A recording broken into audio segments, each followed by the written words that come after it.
Hey now everyone, today we're going to take a look at Kaosball from Coleman You're Not and designer Eric Lang. For those of you that are not familiar with Eric Lang, he sort of made a name for himself creating card games like the Warhammer Invasion LCG, the Game of Thrones LCG, the newest Star Wars LCG, but also games like Chaos in the Old World, which is one of my favorite games, and also together with Mike Elliott, he did Quarriors, which is another one of my favorite games, and they also took that system and created the Marvel Dice Masters Avengers vs. X-Men game, which is the new hotness right at the moment as I'm filming this. And Coleman You're Not, of course, has made their name, as the name suggests, making games with a ton of miniatures, lots and lots of plastic, Zombicide being the most notorious of them all. Kaosball is most often going to be compared to Blood Bowl from Games Workshop, which is like a football game essentially using all the different fantasy races from the Warhammer universe, and it's very violent but also very tongue-in-cheek, and this is even more tongue-in-cheek because especially since the style is more like anime mixed with comic books and cartoons. And basically what the game is rugby mixed with murdering people. And there's all these different fantasy races that you can use as teams. In the base box, you've got vampires, demons, Amazons, and I think ogres are the 4 teams that come in the base box. But there's a ton of different expansion teams that you can purchase, and it's supposed to be a 2-player game. You can play it with teams. There's a lot of other variants as well. There's drafting. There's ringers, which are powerful extra like mercenaries essentially you can bring onto your team to help you and that you draft in the beginning. Lots and lots of different stuff. I'm not going to get too ahead of myself. Let's go ahead and do a brief overview of the game. Then we're going to come back and I'll give you my final opinion on it.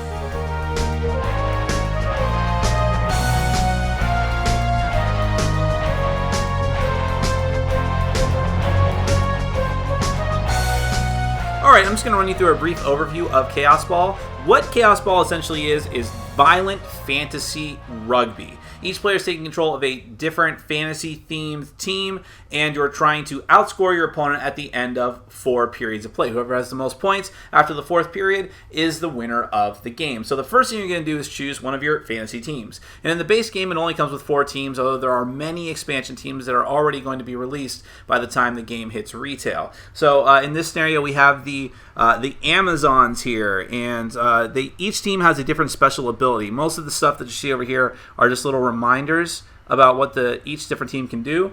You have these little spinner wheels here that you have to construct before you start the game. This one indicates your cash level, this one indicates your fouls, and this one indicates your upgrade points, and I'll cover all of that in a moment. Over here you have empty spots in order to put your upgrade chips, which is another little extra thing you can do before you start a game.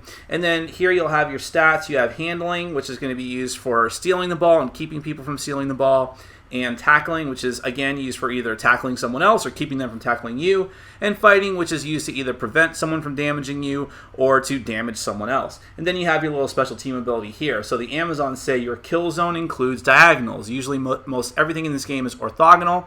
In this particular case, the Amazons can attack diagonally or do any kind of nasty effect in their kill zone, which is normally in an orthogonal cross. Then on the opposing side here, we have the ogres, and the ogre special ability is Stomp. Before activating one of your figures, you may stomp with that figure, pushing all adjacent enemy figures backwards 1 space. Any enemy that cannot move back 1 space is knocked down instead. The other 2 teams that come with the base set are the demons, who have the ability to Scorch. If a miniature is activated, when they end that activation, they can deal a point of damage to adjacent enemy figures unless that enemy burns a card 3 or higher. And the Vampiric Fangs. When one of your figures successfully attacks or tackles, heal 1 damage from any one of your figures. Now, I should be saying their city names as well. The Gulter Fangs, and you have the New Purgatory Demons. That's how this entire game is flavored. Every team is actually kind of has that image of being an actual sports team. So each team also comes with their own miniatures, and you have runners and you have brawlers. And bruisers as well. I'm getting the names of the people that watch my channel confused with the names of these figures. It's runners and bruisers. So the runners always have circular bases, and they're different colors for each of the different teams. And here you'll have the starting setup. It'll actually have these little indentations here showing you where you're supposed to put your different figures. So at the beginning of the game, you'll start off with 3 runners in the circular spaces on your team line, and obviously in a 2-player game you only use the opposite sides of the field. If it were a 3 or 4-player game, you would use these as well.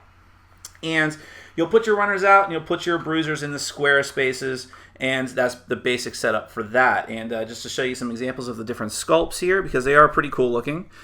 Here's one of the bruisers for the Amazons. All the sculpts are the same for each of the different types, so all the runners look the same and all the bruisers look the same. Here's the runner.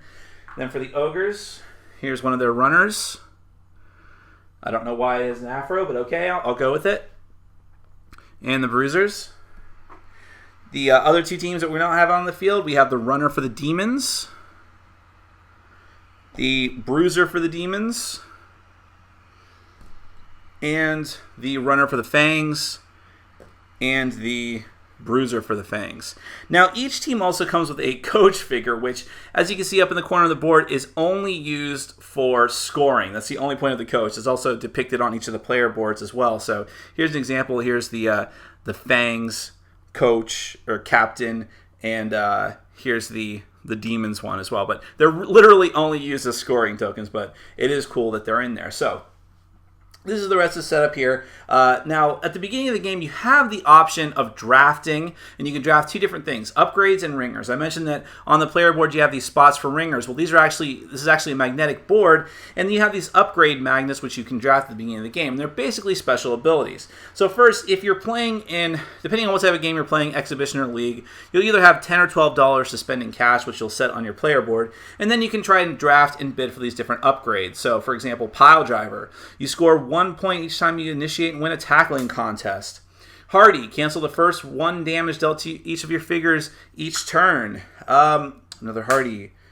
Here we go. Brick, your bruisers may take 1 uncancelable damage to prevent being knocked down, and so on and so forth. Now, each of these has a little number down in the corner that indicates both what you have to start the bidding off in order to try and win this particular upgrade, but also you have a limitation on just how many of these upgrades you can have, and that's where the upgrade point part of your board comes into play. Look, they're sticking already. Depending on what type of game you're playing in, you usually start off, I believe, with 3 upgrade points, and that's the maximum combined number of that yellow number you can have in upgrades per match, per period. And you can swap out your upgrades, I believe, during halftime. So if you decide to bid with the upgrades, it's very simple. One player, whoever is the starting player, and here is the starting player token, or it could be the blue die, whichever one you decide to use for periods or for the starting player. Whoever the starting player will make a bid with some of the cash that he has for whatever upgrade token down to whatever the minimum is. Starting with whatever the minimum is for that particular upgrade, you'll lay some of these out here, and then you'll start the bidding process. And the number of these changes depending on the number of players. Once every player decides to pass or they run out of cash, then you're done with the upgrades. Now, the other option you have is drafting ringers. And here are some of the ringer figures. They all have green bases that are also pentagons. That's because ringers count as both bruisers and as runners. You can only start the game with one of them, and you'll choose one of the spots that's currently taken by a ringer or a runner, a bruiser or a runner, and replace it with the ringer that you happen to draft. And you'll draft them just the same way that you do the upgrades, paying for them. Here are the different cards representing the ringers. And the reason why they have cards is because they have different hit points and different special abilities than your normal team does. And that's the other thing I should have mentioned, that each runner and bruiser has different hit points depending on what team that they're on. And consequently, so do the ringers. But the ringers can behave the same as either a bruiser or a runner. They have the same special abilities. And I'll just show you a few of them now. So some of the more extravagant ones, here's the dragon. And the dragon has 3 hit points and can move up to 3 additional spaces when activated. You have T-Bone. T-Bone heals all damage at the beginning of your turn. You have Macho Libre, who scores double at the end of a period. And Pandemonium. Each time an opponent initiates a contest against Pandemonium, they lose a point. This doesn't make a lot of sense to you now since I haven't explained the rest of the game, but those are very powerful abilities, and consequently, it's very important to try to get at least one ringer that you can use. You can have multiple ringers, but you can only field one at a time, and you can switch them out at halftime, assuming they're still alive, and we'll get to all of that. So once you've gone through this drafting process, or not, since it is optional, then the game is going to begin. Now, after you've decided who goes first, on your turn, you basically can do one of two things. You can either activate a figure, or you can play a tactic card. Activating a figure is very simple. Depending on what figure you're trying to activate, they have different special abilities and things they can do. Now, the ball starts in the center, the Kaosball itself starts in the center of the field. And your goal is to try and score as many points as possible. At the end, now, assuming that you have the ball under your control, and as soon as one of your figures moves into a space with the ball, they take it automatically, and then they kind of end their turn. If they can move the ball onto one of the different scoring spots on the board, they're going to score points at the start of their next turn. So this is kind of a king of the hill thing where you have to be able to hold onto the ball in order to score with it for your next turn. It's not enough to simply get the ball. So these are the minor scoring points, which are these X symbols here. If you can hold on to the ball until the start of the start of your turn, onto one of those spots, then you gain a number of points equal to whatever period it is. So if it's first period, you'll gain 1 point, second period, 2 points, third period, 3 points, and so on and so forth.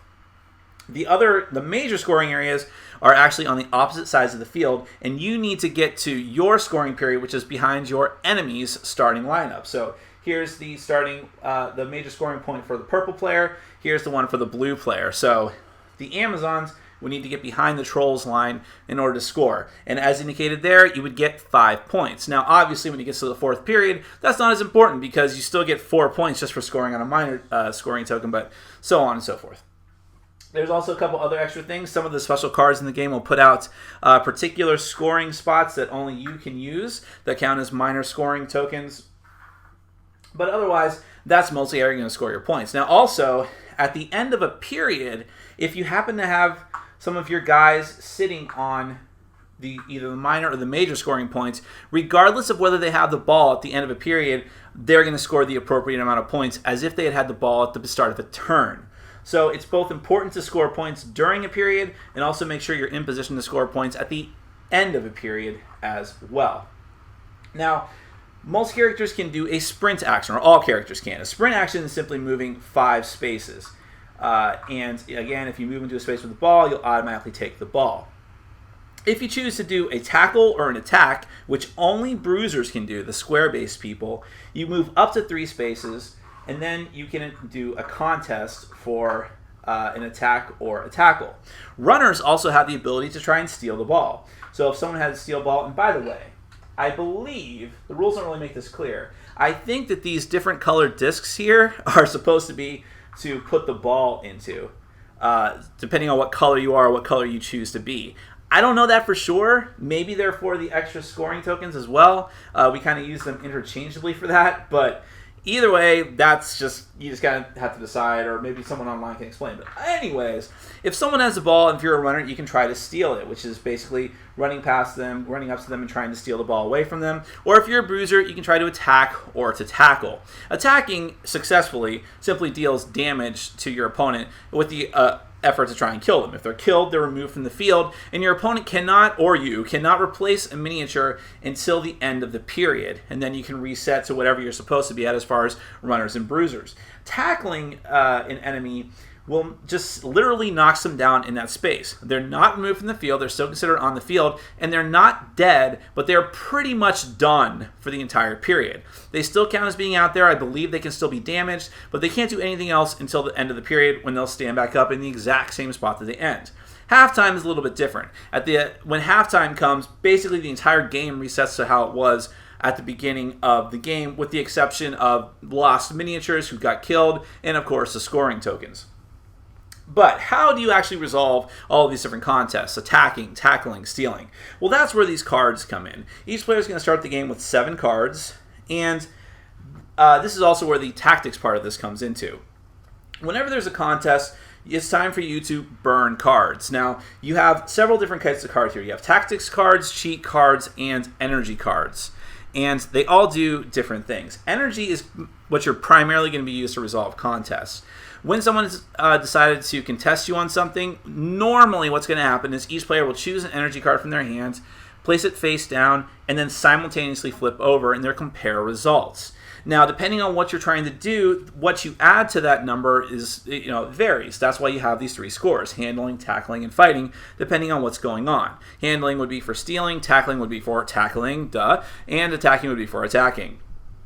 When that happens, you'll take whatever your score is in that number, add it to whatever the energy card you flipped over is, and whoever comes out higher wins. If there's a tie, then whoever's initiating the attack has to roll this special 6-sided tiebreaker die, which has +1s, +2s, -1s, and -2s on it. That will break the tie.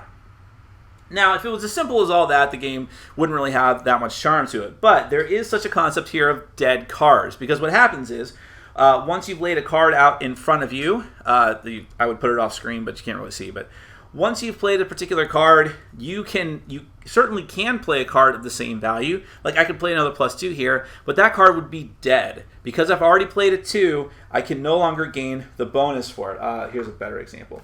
There's a 4 since I have it in my hands. If I played another 4, that is dead. If that's the card I flip over and my opponent played a legitimate live card, then he automatically wins the combat. If we both flipped over dead cards, the combat is still on, then you add your bonuses together and possibly the tie-breaking die as well. So it's very important to try and conserve powerful cards because you will not be able to use them again once you've used them. And sometimes you just get stuck with a lot of the same card in your hand and there's nothing you can do.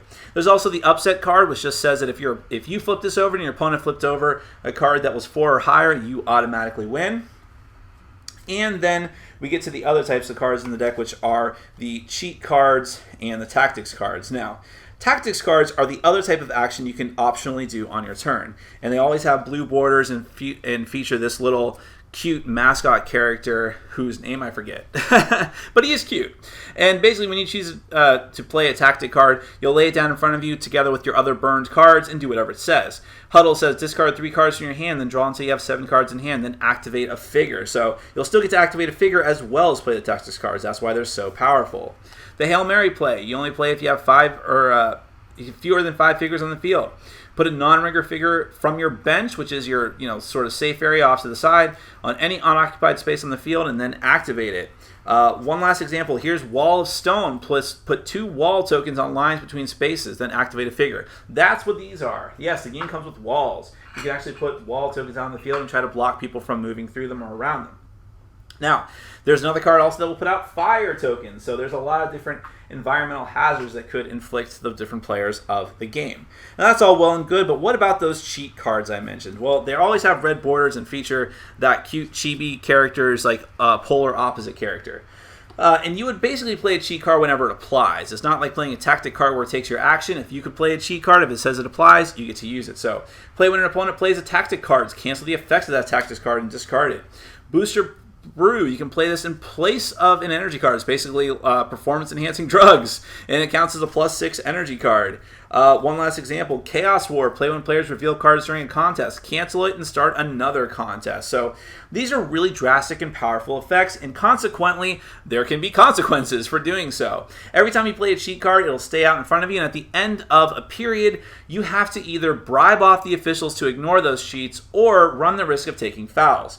Now, if you choose to pay off the cards, great, no problem. It's $1 for every card. You discard it, nothing bad happens to you. But if you're out of cash, then you have the possibility of taking fouls. You'll roll this tiebreaker die and ignore the -1s or -2s because you can never lose fouls. And if you get +1 or 2, you're going to get that many fouls, which you'll indicate on your board. Why is this important? Because at the end of the first half, and then again at the end of the game, whoever has the most fouls is going to take -5 points. That's what it is.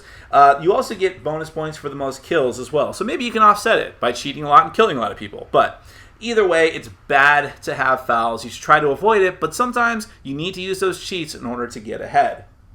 Now, the other thing about burning cards is that, and how is the periods actually determined to be over? That's from your burned cards. Whoever burns the 9th card is triggering the end of the period. They'll finish out their turn. The other player or players are going to get one more shot to have a turn as well. Then the period ends, and then you do your scoring of the minor scoring zones, the major scoring zones, and take care of all your different potential fouls and cheat cards, things like that. And then play proceeds to the next period. Like I said, everything resets at the halftime. At the end of the game, you'll determine who has the highest score based on everything that's happened during the rest of the game. And that's basically it. I glossed over some different things. There's a lot of different special team abilities and special effects that can happen. Obviously, like the Amazons being able to attack diagonally and the Scorch ability, things like that. But that's basically Kaosball. I would hesitate to say that Kaosball is a very unique game because it feels reminiscent of a number of other games. In fact, one of the people that I was playing the game with, at alternating times he said that it felt both like chess and like Summoner Wars. And at the first blush, I was like, much like you're probably thinking now, you're like, huh? Really? No. But as you're playing it, it really does feel like that because it's just so strategic, kind of putting your guys around and putting people into different places and setting up different maneuvers for your other teammates and your other people on your team and your ringers, and trying to use everyone to your best advantage, moving people around tactically. It really does have that, and because it's primarily supposed to be a two-player game, it really does have that tense back and forth feel that games like Chess and Summoner Wars have. And while I'm not a fan of Chess, I love Summoner Wars, so that's okay with me.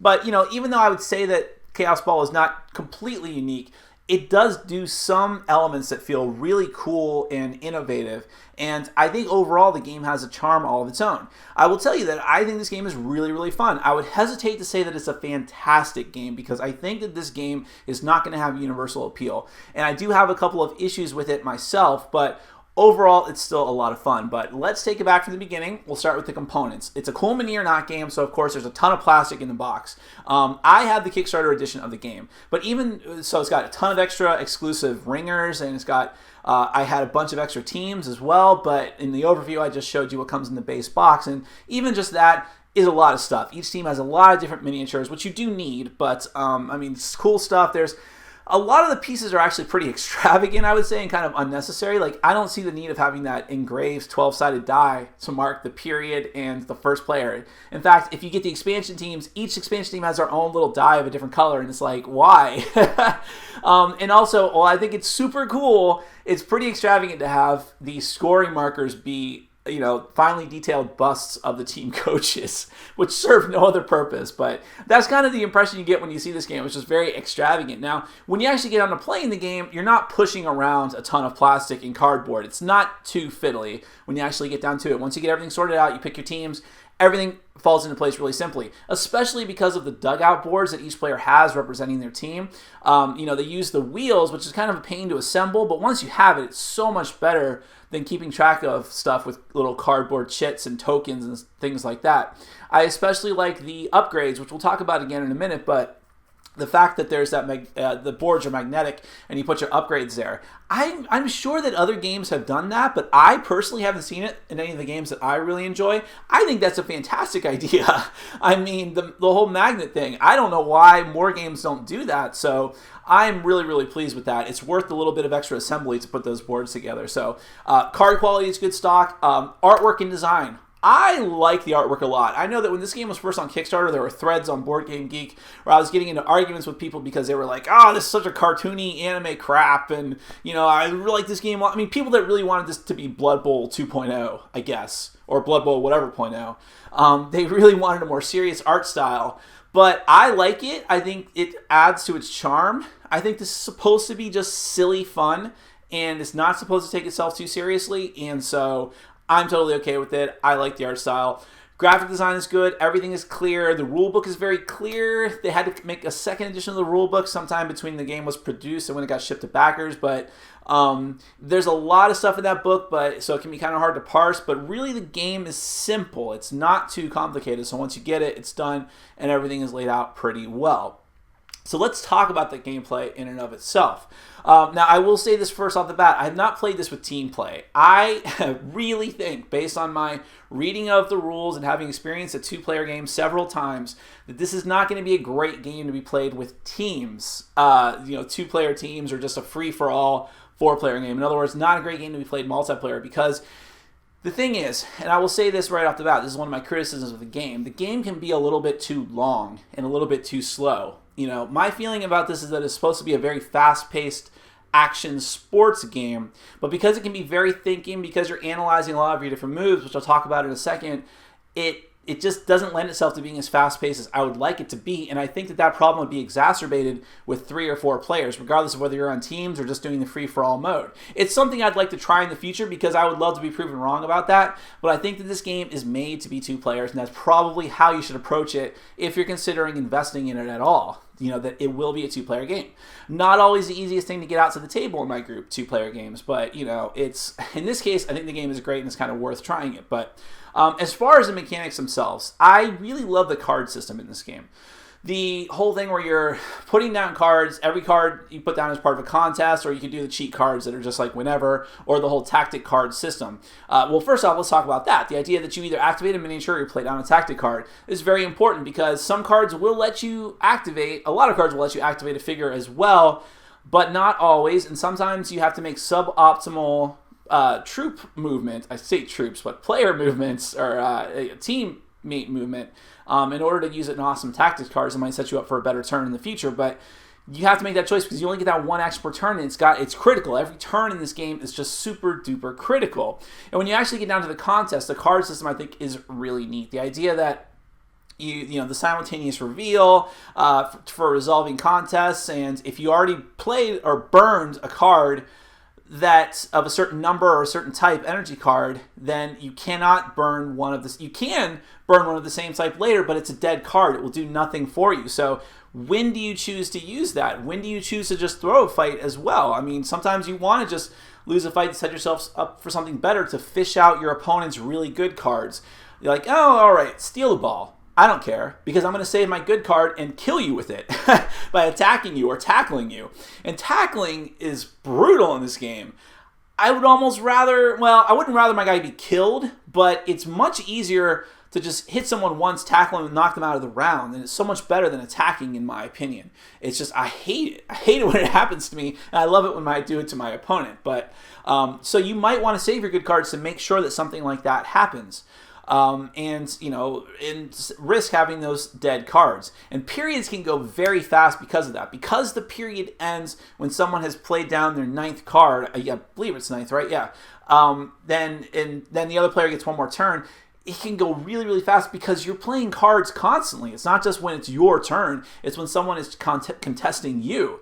So periods can fly by pretty quickly. Even though I know I said that the game can kind of go longer than I want it to, that's mostly during the whole thought process. I mean, there's a lot of... This game can be brain-burning because you have a lot of different options. Again, do I activate a figure? Do I use a tactic card? Do I play this cheat now? And I like the cheat system as well, because the cheat system is sort of that push your luck thing. Now, this really only comes into play if you're doing the drafting with the upgrades and the ringers. If you are doing what the book recommends the first time, to not play with the upgrades or the ringers, and therefore, no drafting, no spending of cash, you start off with 12 cash, cheats are like no problem, because you can just buy them off very easily. It's very unlikely that anyone is going to use more than 12 cheats. And if they're getting down to that point, they just won't do cheats if they can't pay them off. But with the upgrades and the ringers, it becomes super critical if you're going to use those cheats or not, because you don't want to take that much of a point hit.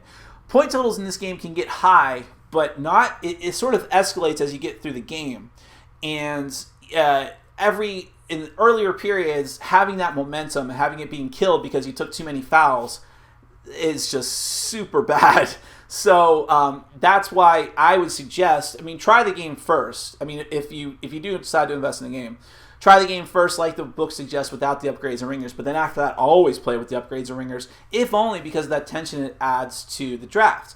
But now let's talk about the upgrades and the ringers. The problem I have with this system, while I think it's kind of cool, first off, it's an extra little layer to the game that adds a lot of time. So maybe sometimes, even if you have been playing the game for a while, if you just want to bust out a quick game, you may not want to do that, because it is going to add quite a bit of game length to it, because it's just more things that you have to think about, more things that you have to set up. And while I think it's cool, my big issue is the balance factor involved. Those ringers are super powerful. Some of them are. Some of them aren't. The cheap ones are not. And even one extremely powerful ringer more than makes up for multiple cheap ringers that another person has.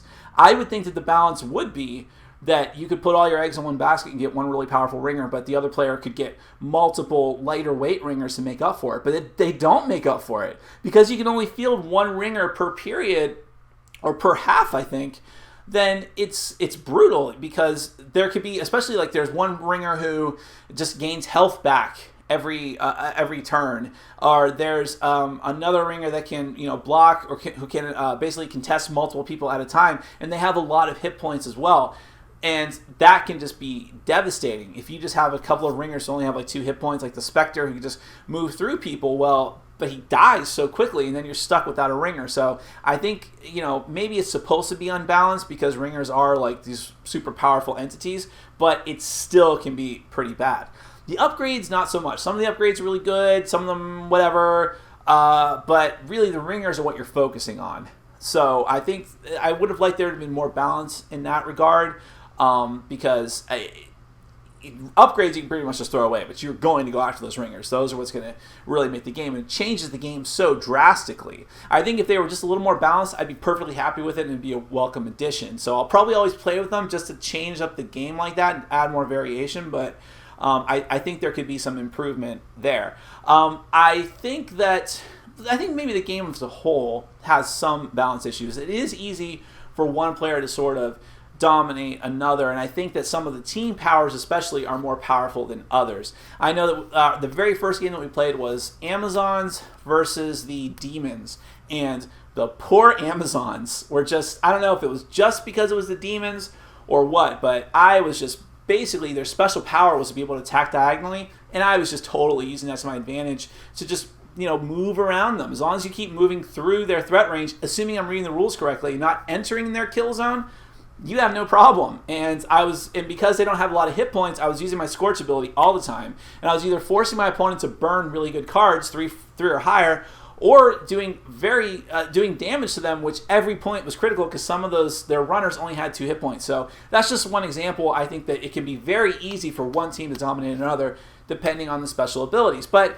I would make the argument that maybe they intended it to be this way. I mean, this is supposed to be a sort of lighthearted game. It is supposed to be very violent, visceral. There is supposed to be some... there's not a ton of luck involved in the game. There's luck involved in the draw, but I think, hence the name, it is supposed to be a bit chaotic. So you're kind of going to get out of this game what you put into it as far as how deep and strategic and thinky you want it to be, or whether you're willing to have some of that, but also sacrifice some of it because of just really overpowered cards, especially some of the cheat cards, which could just totally ruin any strategy you have. And hopefully you've held on to one of those upset cards to sort of compensate for that. But all in all, I do think that the game is a lot of fun. I really love some of the innovative ideas, especially that card burning mechanic. And I'm not a sports fan at all. This is not going to change my mind about that, but this is a sports board game that I can definitely appreciate.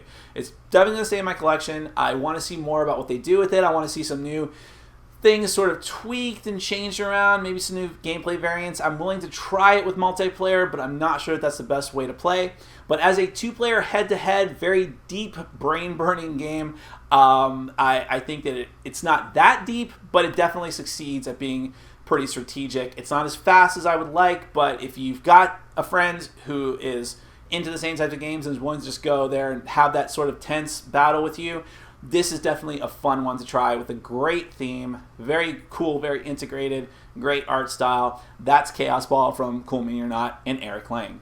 My name is Nick, this has been Board Game Brawl, and I'm reminding you to get out there and game every day in every way. Take care.